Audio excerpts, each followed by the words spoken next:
It's going away, and it's not subtle. That's what this candidacy is about.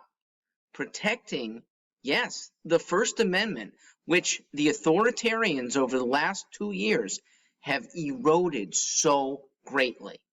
The First Amendment, Congress shall make no law respecting an establishment of religion. Now, Mark, come on, we don't have a religious establishment. We have a government religion right now. And the obedience to government authority is especially high. They can close the worshiping in any other established church, synagogue, mosque. But if you don't adhere to bowing down to what your governor, what your bureaucrats in state education commissions, and now what the federal government is wanting, you're in violation of both law and, to them, religion. How about speech? Can't speak your mind without big government-tied establishments. Yeah, Facebook and Google are tied in intricately. Without them censoring you, shutting you down, and of late, sending over your information for keyword warrants that are now allowing suspects to have their files turned over. Oh, that's on top of, this has been a bad month, that's on top of Janet Yellen pushing for IRS scrutiny of everything that is in your bank account. And finally, that's on top of the Attorney General earlier this month, bad October, huh? Saying we are now going to investigate anyone who is freely speaking their minds at school board meetings. No threats of violence, no actual violence, but just speaking their minds about things that the school board members don't like to hear. Right to peaceably assemble, that's going away. Right to have a redress of grievances. Well, the epitome of that is that Joe Biden is breaking the law right now, and he admits it. The requirement that federal workers have injections into their bodies against their wishes or be fired is against the laws. Biden knows it. He simply said, we'll let them work it out in the courts. Come on. That is no way to conduct anything by expecting the courts to work things out and have people suffer along the way. There's some non-constitutional, I call them rights from God, just as important.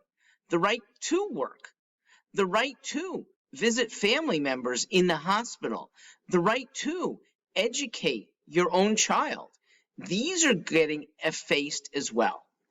What we have done in the last 19 months is protected a few 85-year-olds, okay, susceptible to dying, and some immunocompromised younger people too. In the process, we have hurt everybody else from working, from socializing, from educating. We have literally had among the younger people an increase in suicides, an increase in deaths in the hospitals because needed or elective surgeries weren't available. We've had some people succumb waiting for care that would have come around in normal times. But the restrictions, the abnormalities created by government, not by COVID, by government's reaction to COVID, has had us lost our freedom.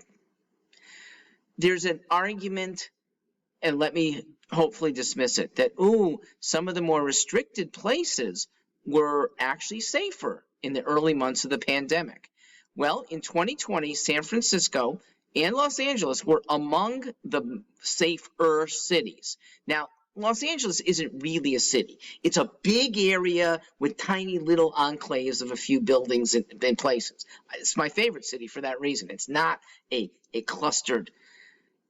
San Francisco, uniquely, is a city with very high education and awareness of the world.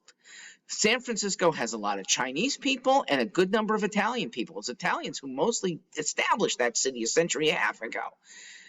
And did they pay attention in the 1919 and early, like January, February days of COVID as it was affecting China and Italy, probably more than most. And you didn't need the government then to be saying, let's keep elders away.